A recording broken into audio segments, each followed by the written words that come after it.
Hello everyone, welcome to our subject Web Technology.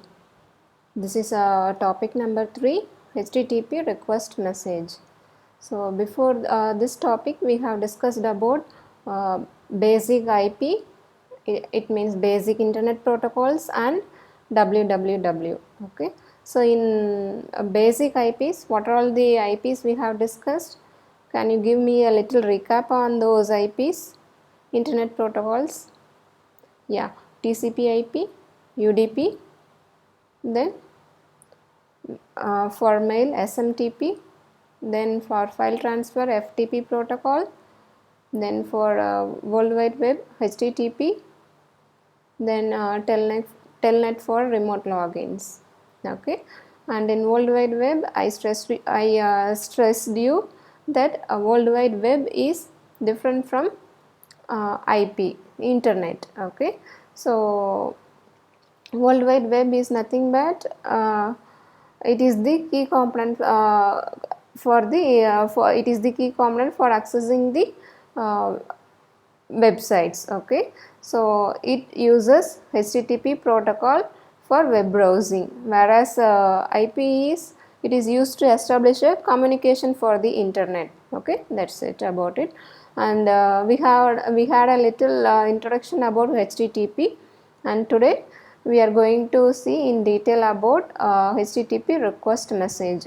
So request message in the sense, when we while browsing, when we send a request, so what are all the background information that is sent along with our request. So that's the thing we are going to discuss it in our today's topic, HTTP request message. Okay, so a little recap again about HTTP.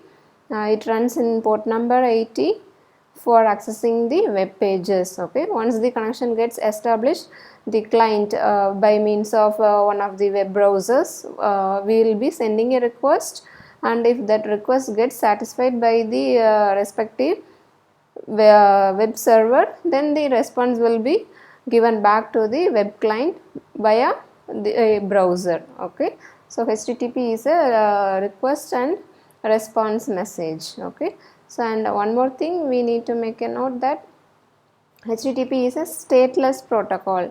It means the server won't remember anything from the client side. So which client has sent a request, what kind of request, it doesn't remember anything else. It won't keep any information about the client. Okay, HTTP server will simply if its request is satisfied, it simply returns the information back to the requested client. That's it. Okay, it won't remember any data, it won't store anything else. That's what we will be saying. HTTP protocol is a stateless protocol. Okay, and here is a pictorial representation of how the interaction between the client and server gets initiated. Okay, so here the client application is any browser. So for example, using our Google Chrome, so suppose if we browse something some websites like www.google.com and hit enter, so that's the request sent to the server, Google server. Okay, so how it is sent? Via the computer network. So connection, there is a connection, that is nothing but the internet connection. For the internet connection, definitely there must be a physical network, and in the network what kind of connection we are establishing? So by means of TCP or UDP. So we have discussed about TCP and UDP protocol. It's a communication protocol, and on top of that we will be sending an HTTP request. Okay, so via the computer hardware network, so our request has been sent to the server. Okay, so and the server responds back to the client. Okay, if the request gets satisfied. Okay, normally HTTP runs over TCP IP rather than UDP IP. Okay, if I say something as TCP, it's nothing but TCP IP. So IP is the base for establishing the communication between the computers. Okay, so on top of the IP there will be either a UDP or TCP. So in the previous session itself we have discussed TCP is connection oriented, whereas UDP, user datagram protocol, is connectionless. Okay, so with that little note on HTTP, we will dwell more about HTTP request message. Simply, so we the user won't bother about how the background a transaction gets taking place, but as a technologist or as an engineer we need to dwell more how the request is sent to the server, what are all the background information is attached along with our request. For example, www.google.com, this is a simple request. So for this request, how the machine reacts to that request. Okay, so that's the thing, that's the topic we are going to discuss it today under the title HTTP request message. So these are all the topics we are going to discuss it. The overall structure of the request, the version of the HTTP, request URI, request method, and header fields and MIME types. So these are the topics we are going to discuss it today. Okay, so the overall structure of a HTTP request is this 4-line. Okay, start of the line. So what are all the things accumulated in the start line, that we will be going to see it. Start line, header fields, blank line, and finally the message body. Okay, so message body is the content which the server responds back. While sending a request, there will be no message because we are here to get the message from the server. Okay, so these 4 lines we are going to see it in detail. So what's the start line of the request? Okay, start line is again divided into 3 parts. Okay, this 3 parts is very important. So in this start line we will be able to see the HTTP request method, what kind of request we are sending it, okay, to the server, request URI, and HTTP version. So this is the one second.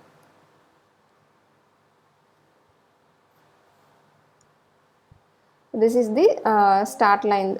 This is how the start line looks. Okay, so get. So get is a request method. This is one kind of request method. There are many request methods like get, post, put, delete, etc.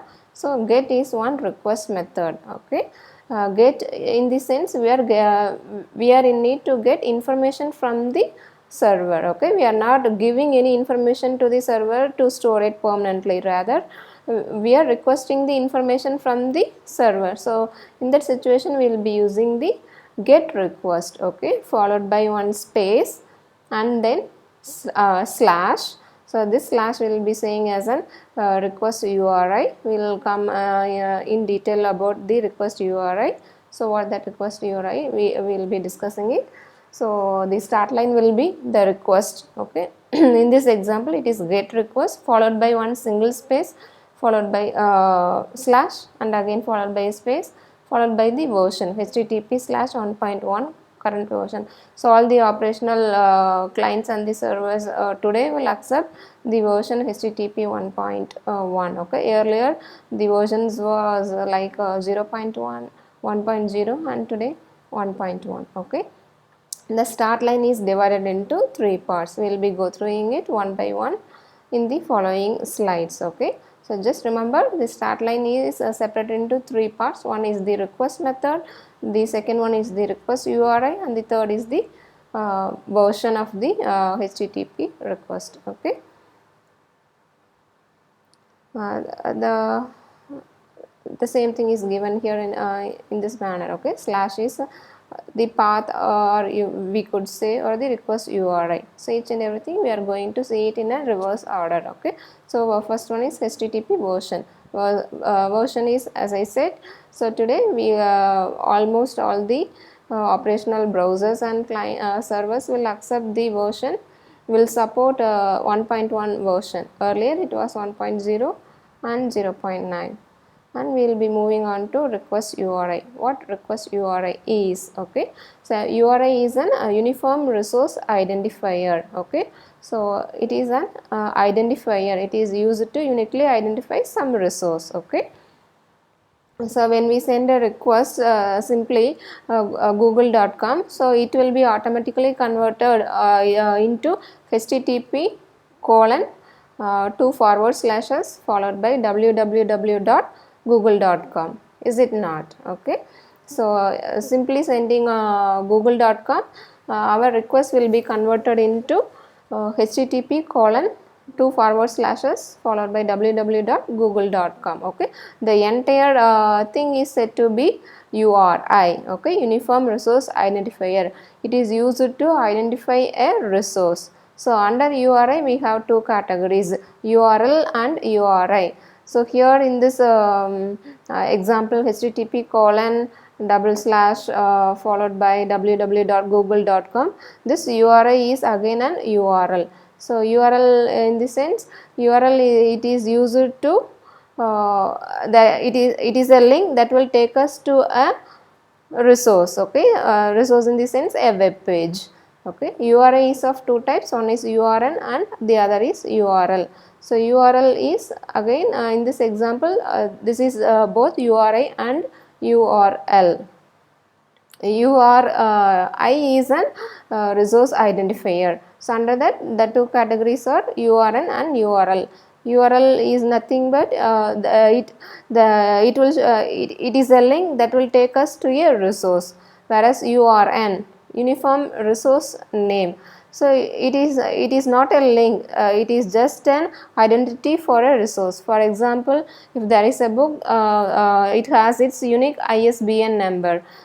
Is it not? So it refers to the resource. It doesn't refer about the web page or anything else. It is not a link. So URN is an resource. It is an identifier for a resource, whereas URL is it is a link or it is a location that it is a location. So using that location we will be getting a new resource. So it means we will be getting a web page. okay, for that URL. okay, that's it about URI. And in URI it is again divided into two parts. okay, the syntax is scheme colon scheme dependent part. The before colon it is said to be scheme. Scheme generally for the web, it is generally we might be referring as HTTP. okay, and the right side of the colon is scheme dependent part. okay, this is the domain part of the URL. okay, so apart from HTTP scheme we have some other schemes like before that this is an example for URN. okay, so URN colon ISBN number, it refers to directly a resource. It's not a location to get the resource. okay, whereas URL is a location to get the resource, URN is simply a resource. okay, and here while discussing the syntax of this URL, so it is of scheme and scheme dependent. So scheme usually we have seen so far HTTP. Apart from HTTP there are some other schemes like FTP, Telnet, Mail2, and I think we will be familiar with this last two schemes, HTTP secure and file. So in our local machine when we fetch some text file or any document, its URL will be indicated something like this. okay, so apart from HTTP these are the schemes are available. okay, and moving on to the top of the start line. So we are discussing the start line of the HTTP request. As we have seen earlier, the start line is divided into three parts. One is the request part, the second is the request URI, and the last is the version. okay, so in HTTP request method, what are the methods available? So what we will be doing with the server, so we could get an information from the server, or so to create a new Gmail account, so we need to fill some of the forms. okay, so and that form gets stored in the server. Okay, and from next time onwards we can directly use that data to log in, is it not? So very first time we have to send some information to the server for creating a new email ID. So in that situation we won't use the get method. Get method is used to get some data from the server, that's it. Whereas post, okay, the alternate for get is post.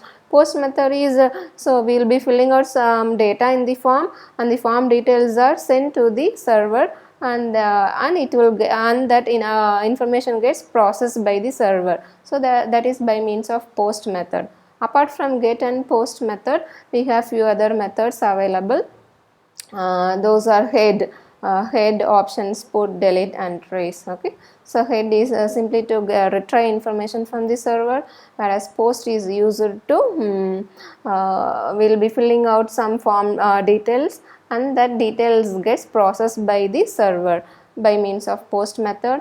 And head is it is used to, so while sending or getting back the information, some other background information gets attached to our request. So those are the header parts.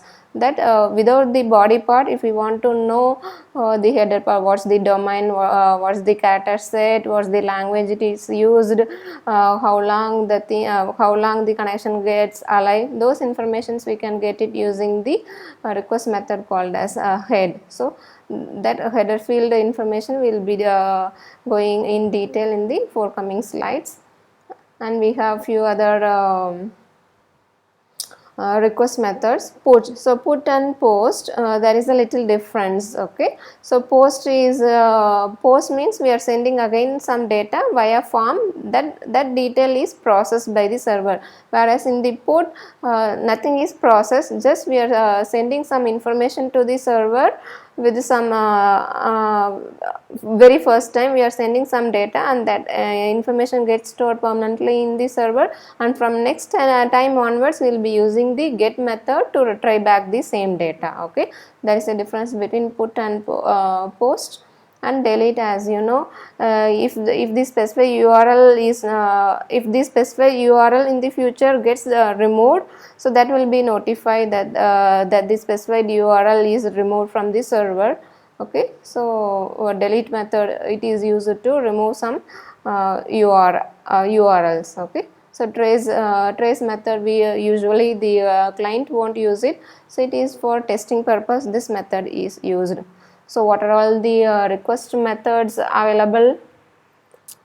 The two most familiar are get, post. Apart from that, these are the request methods available in the HTTP start line. Okay, and the overall structure we have seen is the start line, header fields followed by the one blank line, and finally the body part. Okay, so far we have seen about the start line, and next is the header fields. Okay, so when we send a request, so what apart from our domain www.google.com, apart from that, what all the information is sent to that server, so that we are going to see in the header fields. The first and foremost is the domain. Okay, host. Okay, so host, it looks like the host will be equal to host colon and the domain name followed by this this number, this weird number, it is nothing but the port number. We are going to look the information via this port number to the server. Okay, so here is the full detail of the header part comes. Okay, so this is the start line. We are sending a request by means of post. It means we are sending some information to the server to store the data. Okay, so process the data, and process data gets stored. Okay, so and the path is nothing but /servlet/echo HTTP request. It means in this domain, the second line is the host field. It has the domain as example.org. So here the path gets attached, and the version is HTTP 1.1, And what user agent is nothing but the kind of browser the user is using. So I may be using some browser, Safari, the others will be using Mozilla Firefox, Chrome, okay, Internet Explorer. So in the header field the user agent information also attached. And accept. So this accept field tells about the kind of information we are posting it, okay. We could post an HTML document or a plain text or an executable file or an image or a video, audio, etc. Okay, so this is specified by the special protocol called as MIME. Okay, multipurpose internet mail extension. Okay, so this kind of notation we are seeing here is a MIME notation. Okay, video in x-mng, this is a private type. So why I am saying this as a private type means it is prefixed by x.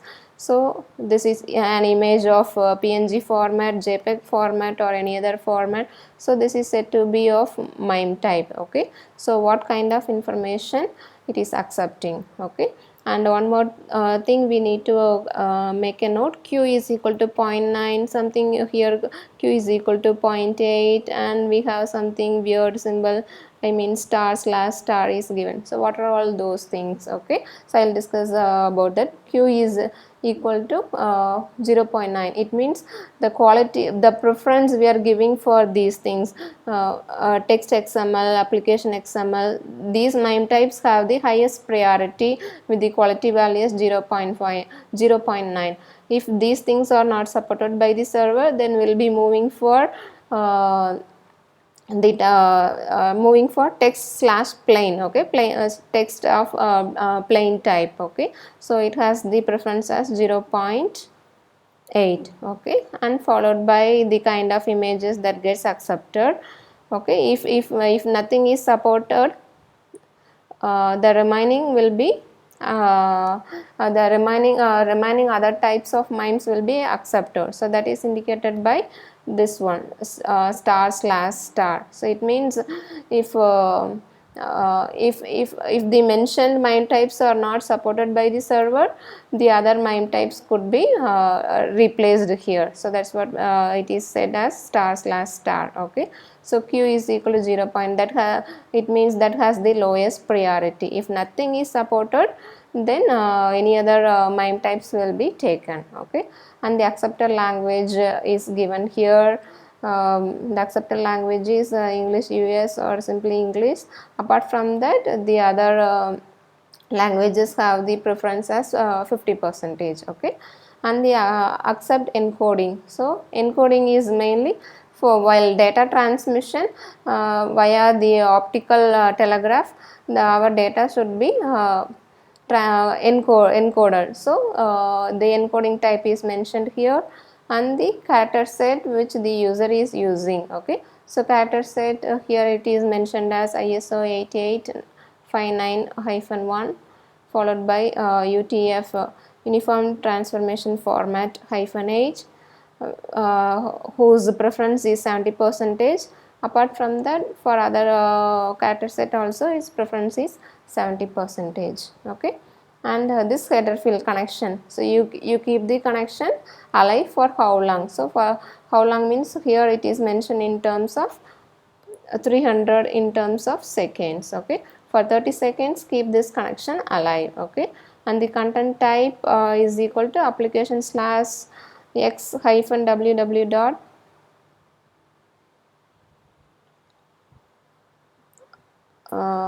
hyphen form hyphen URL encoded. So here how we are posting the data. So how the posted information gets encoded. This is one encoding type. So for example, I will take you to this browser.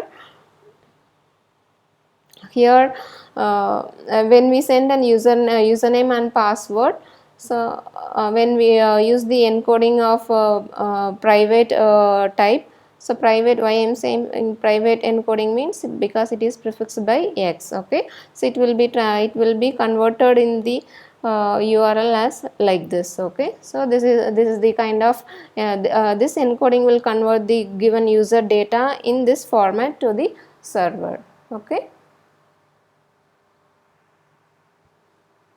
and MIME type, as I discussed, it supports different kinds of message content types: audio, video, images. Okay, so even the executable files. Okay, again it is its syntax is of top level followed by sub level. Okay, so top level, here the example is given as text/html. So text is the top level and subtype is HTML. Similarly, for an image is the top level. Under that image, whether we are using a PNG format, JPEG format, or any other format, we are using it. Okay,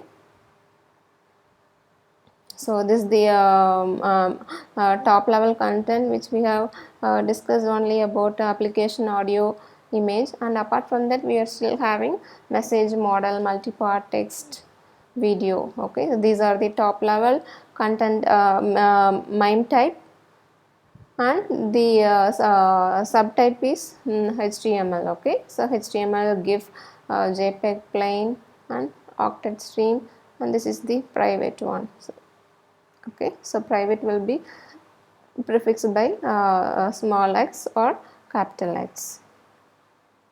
And this part, as I discussed, HTTP quality values. Q stands for specifying the quality values. So it means the preference to be given for which type of MIME. Okay, so high preference will be given if the quality value is 1.0, it means 100%, or 0.9 means 90%, something like that. Okay, this wildcard, we are saying this symbol as a wildcard.